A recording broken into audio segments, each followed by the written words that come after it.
On 25 February 2021, Ambassador Sipapela Cletius Sipapela presented his letters of credence to the President of Congo Brazzaville, His Excellency Denis Sassou Nguesso, for the sole mission of deepening bilateral ties between the two countries, particularly with a focus on trade relations. On tonight's edition of Diplomatic Communique, I'm joined by Ambassador Sipapela Cletius Sipapela, Ambassador to Congo Brazzaville. My name is Ricardo Nguesso. A very good evening to you, Ambassador, and thank you so much for making time out to join us tonight. Thank you very much, Ricardo, and thank you for having me, and to all our viewers. Thank you. Well, let's start off by, how would you describe the diplomatic relations between the two countries? Thank you very much. I think Congo Brazzaville, historically, we have got solid political relationship that stands far away from our liberation movement. I think to some of you, Ricardo, if you recall, our first liberation radio station was hosted in Congo Brazzaville. Up till to date, we still have got that piece of land. Those equipment were taken from Congo Brazzaville there in our national archives. So, so far I would say our relationship remains very solid historically, and the trade we are also doing very, very well. Congo is a home to Namibians. In terms of those political relations, of course, we know historically we had, as African countries, all gone through civil unrest, apartheid, etc., etc. If we look at the political stability in the country, what are your reflections on Congo Brazzaville? Yeah, so far I would indicate that Congo is very stable as a country. In the year 2016, they underwent the constitutional amendment that was given a mandate again for the president to run, which election took place in the year 2021. Probably so far, we have not heard of any forms of instability in the country. It's one of the stable countries in Central Africa. Thank you. In terms of looking at those, I don't know, the stability, and I think just the historical relationship between the two as well.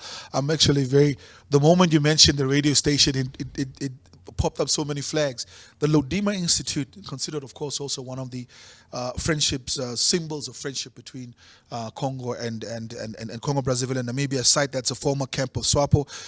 How would you describe the state of that institution today, and I think the significance that it carries symbolically for the two countries? Yeah, thank you very much, Ricardo, for that question. I think upon my presentation of the letters of credence to His Excellency, that was the strong assignment that the president of Congo gave to me. He said, your predecessor brought this institution up to this level, and because it's a flagship of Namibia, we would want to see it continuing going ahead. We have managed. I went there personally, and just to inform our viewers and the Namibia at large, that at the institution we have got one grave of a Namibian that was working in the kitchen, who is laid there. The grave is still there. Each time that we have got a national leader visiting that institution, we always go and put up a wreath at that tomb. As of the institution, currently now, we don't have a Namibian student at the institution. We have communicated both to the Ministry of Higher Education in Namibia and that of Congo Brazzaville, the technical education. We managed to host our Minister of Higher Education, Honorable Omorangi, visited us on the June 24th to the 30th of June this year. We went to the site, and they all saw whatever, because when the student came, there were some issues that they listed that until these areas are put or attended to.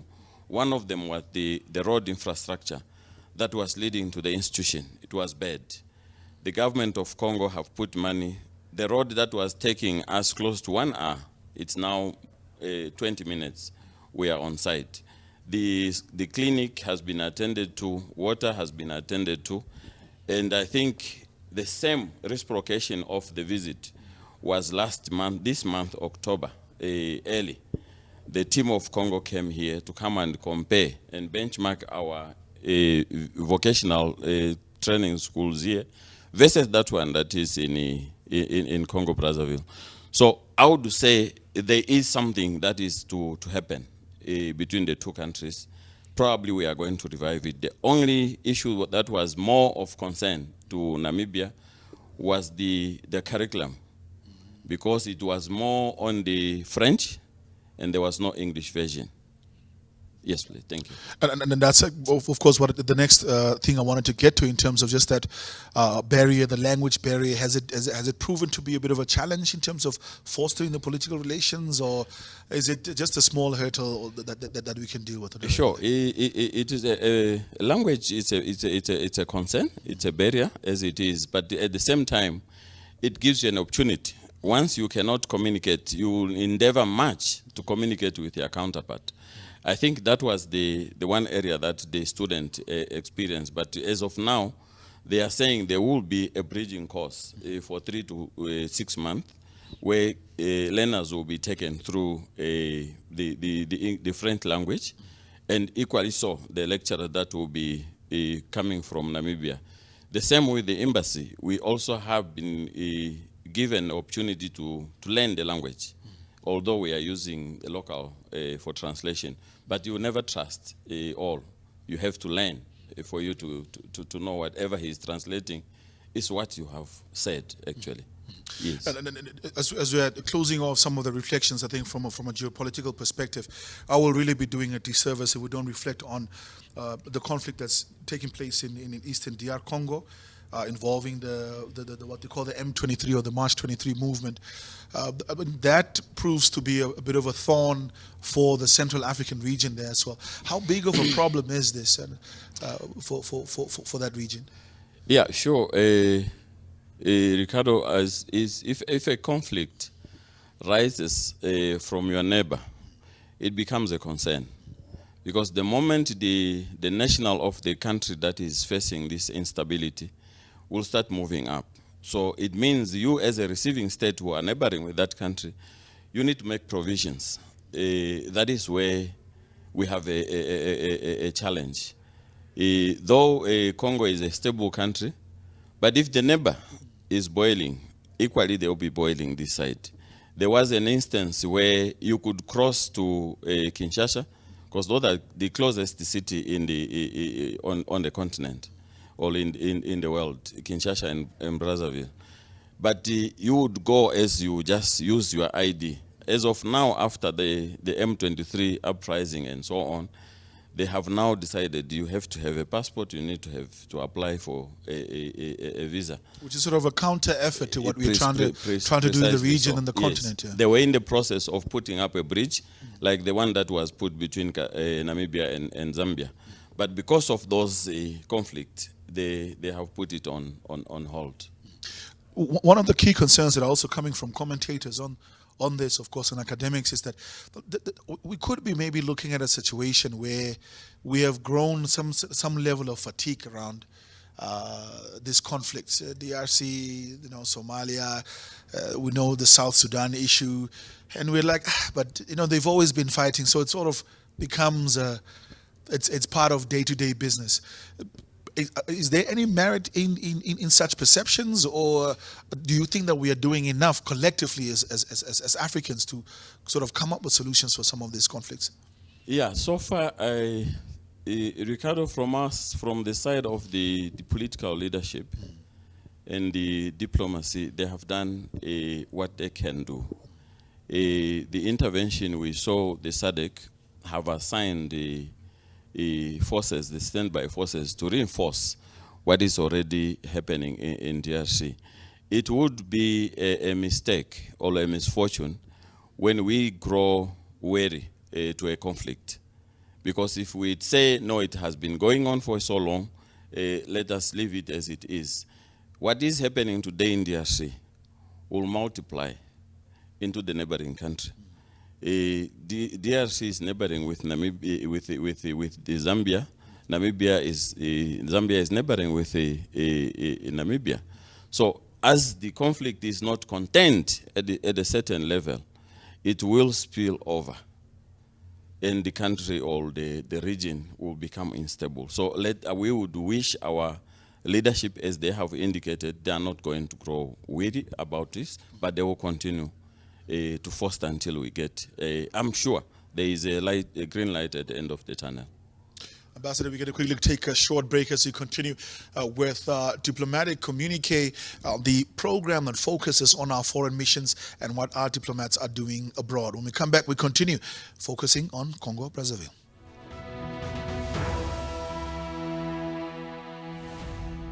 Welcome back to Diplomatic COMMUNIQUE, the program that focuses on our foreign service and, of course, what our diplomats are doing abroad. Tonight, I'm joined by career politician Sipapela Cletius, as the ambassador to Congo Brazzaville, to just reflect on the relations that we have between the two countries.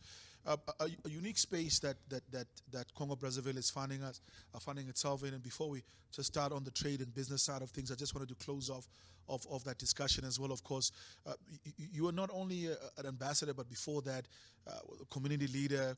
Before that, at local government as well, represented in national council. The reason I'm bringing this up really is to deal with the will of the people and where that political will and, of course, the interests of the people converge. If we look at some of these conflicts that are taking place, particularly in Central Africa, sometimes it seems like the governments and the people are not really sitting on the same fire. In as far as this is concerned, and sometimes we say that it's also foreign interference that is a major issue. From your side, where do we balance those interests? Thank you very much for the question. I think from the perspective of leadership, leaders are elected, given mandate by the sovereign, that this is the area that we need to as a leader to focus in. But come a time when we divert from what the community or the sovereign has given to you as mandate, and when we grow complacent that, no, I am the only one, I am not disposable, and that is where you have heard our heads of state have said in a number of occasions, exclusivity spells conflict. The moment other certain individuals within the society feels that, no, maybe this person, the mandate that he's carrying now is not coming from us, is now from a foreign forces, people will rise and all people will question, is it this what we have agreed as your mandate to go and pursue? And equally so, as ambassadors, we are there given charge sheet that this is the area that you go and focus on. Should you go and divert from there, you are now diverting from what the sovereigns of Namibia has given you to go and produce. And if you look at the opening remarks, of course, of the president at the 9th session of the diplomatic heads of mission conference, was the focus on that the interest of the people always have to be above any other interest. I want to turn your attention quickly to the issue around economic and trade diplomacy between the two countries. What is the status of economic relations between Namibia and Congo Brazzaville? Thank you, Ricardo. I think when I get into the mission, I found already the issue, a number of agreement MOU were signed in terms of business, and then as we were starting, we invited in the Congolese Investment Promotion Board, which are equivalent to our Namibia Investment Promotion and Development Board. They came and they presented it to us. They gave us the area where they will also need foreign investment from our other African countries. And we communicated the same to Namibia, that these people would have wanted to have Namibians in agriculture, in mining, gold and cobalt, it's more in Congo. We had a number of Namibians that came and made a lot of presentation to ministers, and they were given opportunity. Well, they have told us that we are going back prepare ourselves, our equipment and so on will come in. Until now, we are still waiting. We managed to call in the MITCO. MITCO went on meat testing in Congo Brazzaville. More than 50 or 60 business personalities showed up. To be honest, it was having the highest interest that we have ever been seen. And there was now supposed to say, let's go and sign a purchasing agreement with MITCO. But that came to a halt in terms of currency or trade of form of payments.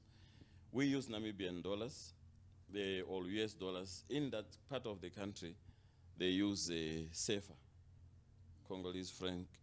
So it came to a point of standstill to say, let us first investigate what type of form can we do trading in.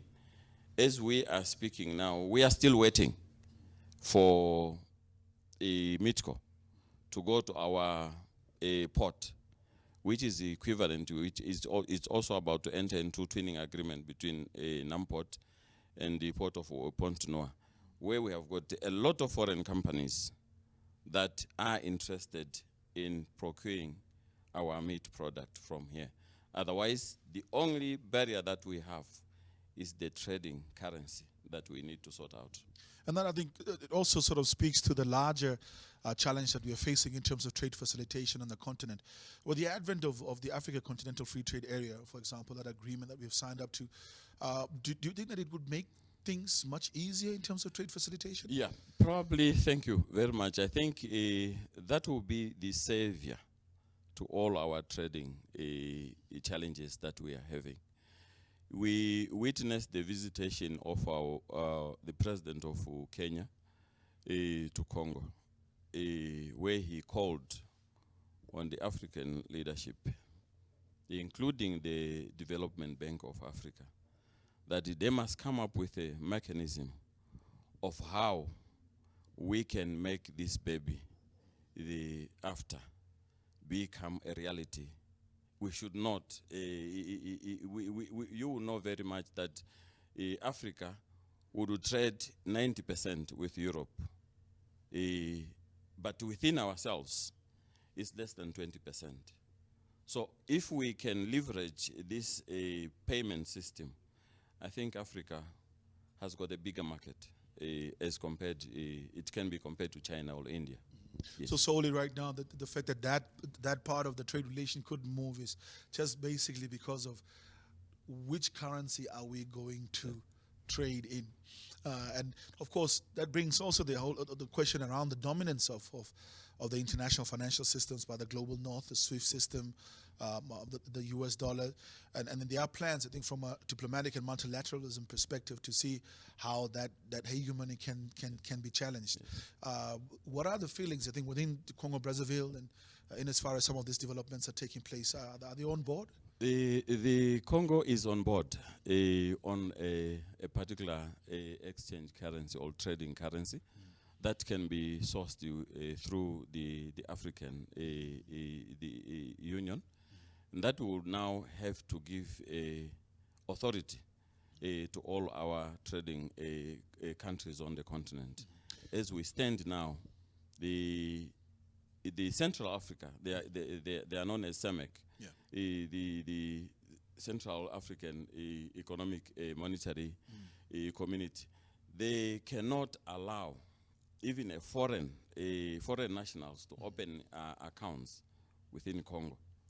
That is the policy that they came up with. So which makes it very difficult to trade outside the summit. Because if I can't export the money, then precisely so. There's no point for me to do business in that particular space. Yes. We continue for a quick short break as we discuss and talk trade facilitation and economic diplomacy with our ambassador to Congo Brazzaville on diplomatic communique. Stay with us. We'll be back with more after the break.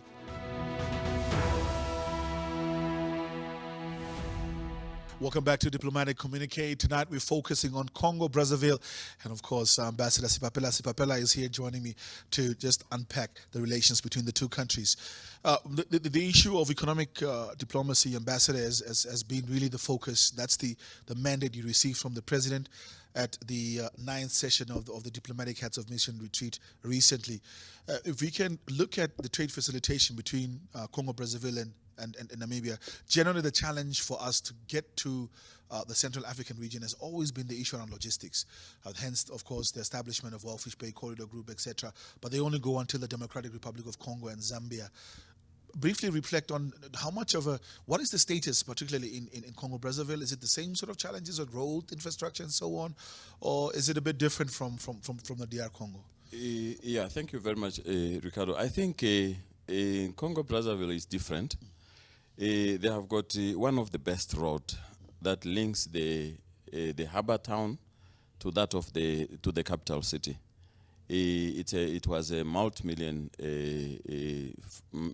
dollar road, which is good. And adding on that, the navigation between the port of Wellfish Bay to the port of Pointe-Noire in Congo Brazzaville is 4 days. If you compare where the country is currently now buying the other product like meat, milk, and so, they are coming as far as Europe, which takes a month to arrive in Congo. So if we can utilize the navigation space that is between Namibia and the port of Pointe-Noire, that will give us an upper hand of 4 days navigation. Equally so, the Republic of Congo, the government, donated the land to the government of Namibia in 2013. Of recently, when the Minister of Higher Education was there, we received the letter of ownership on that piece of land. So we own the title as a Namibian government? We own the title as Namibia, and that land was given to the Minister of Trade. It's now the Minister of Trade to go and verify the land. Either we fence it off because people are grabbing land left and right. Once we fence it off, the idea with the Minister of Trade was to put up an industrial park where we could have seen all Namibian product being sold there. The one other major factor that would have stopped the meatco taking the meat was the storage facilities. The moment the meat leaves Namibia, it leaves at a certain quality. And if it doesn't get the right storage facility, that meat quality will be compromised.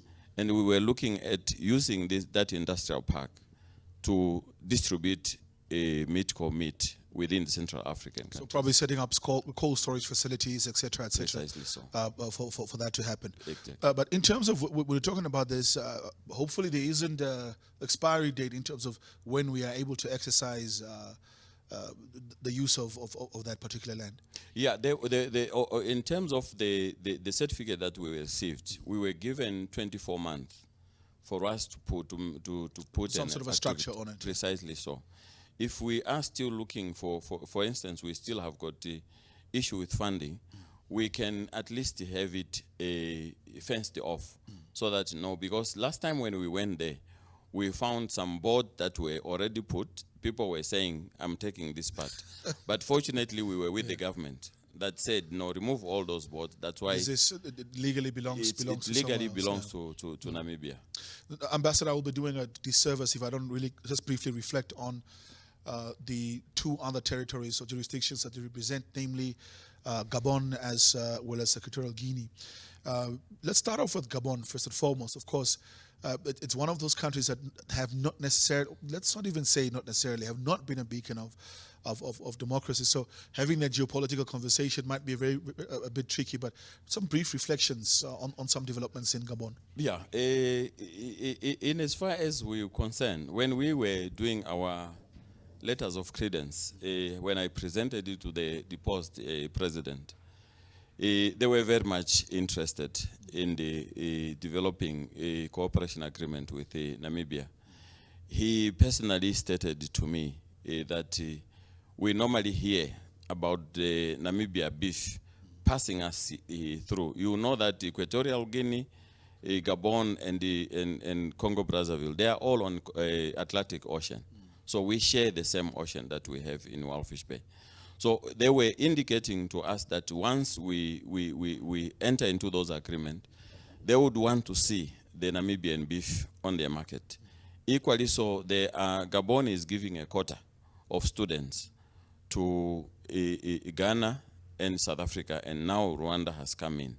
And now, because Gabon became a Commonwealth country of last year, there were few things that they were supposed to have finished for them to be in. So they were looking at giving Namibia a quota of students in the plus minus 1,500 students that would come and study here. I had a conversation with the professor of UNAM who told me there is almost 700 vacancies on their engineering. So this is the information that I would want to carry once the suspension has been lifted, because AU have suspended Gabon. And for us to enter into negotiation, we need to have that permission from the authority of the continent. Yeah. And in terms of the situation, of course, in Equatorial Guinea also, if you look at the makeup of the executive, sort of a similar story in terms of the same family or group of people or political party that has been running the country for decades. What are the reflections currently from a geopolitical standpoint for Equatorial Guinea? Yeah, Equatorial Guinea, I don't know, but from the perspective of our own, we will see that Equatorial Guinea, after 5 years, they will go for elections. How they vote and keeping the same, one would say that is their democracy, and one cannot go and subscribe or describe to them what type of democracy do they want. The moment when the sovereign or the citizens are keeping on electing the government, we consider it's democracy that they found within their country. I will mention to say it's one of the fast developing country in as far as the infrastructure is concerned. The last time when I took the Minister of Housing, Comrade Utoni, we went there in August, September. He saw what the country have made in terms of mass housing development. They have taken their oil and they have made it a point that even a petrol joker should have a roof over his head or her head. Meaning there is a certain amount that the government pays to that housing agencies. And then from there, they pay it straight to the bank. So the bank are not allowed to impose interest on that loan. So this person pays what is the balance until he finishes. So I was about to ask when you're going to introduce this here, but Ambassador, I understand that might be a little bit out of your jurisdiction at this point in time. But thank you very much for making time out to join us. I think there's quite a lot that we can continue to discuss, and Diplomatic Communique will be in touch to find out how things are on the other side. Thank you. Thank you. Thank you very much, Ricardo, for having me. We have Ambassador Sipapela Cletius, the ambassador to Congo Brazzaville, of course, who handed over his letter of credence 25th of February 2021, talking on some of the good work that is happening in that country, and of course our relations with Gabon as well as Equatorial Guinea. That brings us to the end of Diplomatic Communique for tonight. I'm Ricardo. Until next time, bye-bye.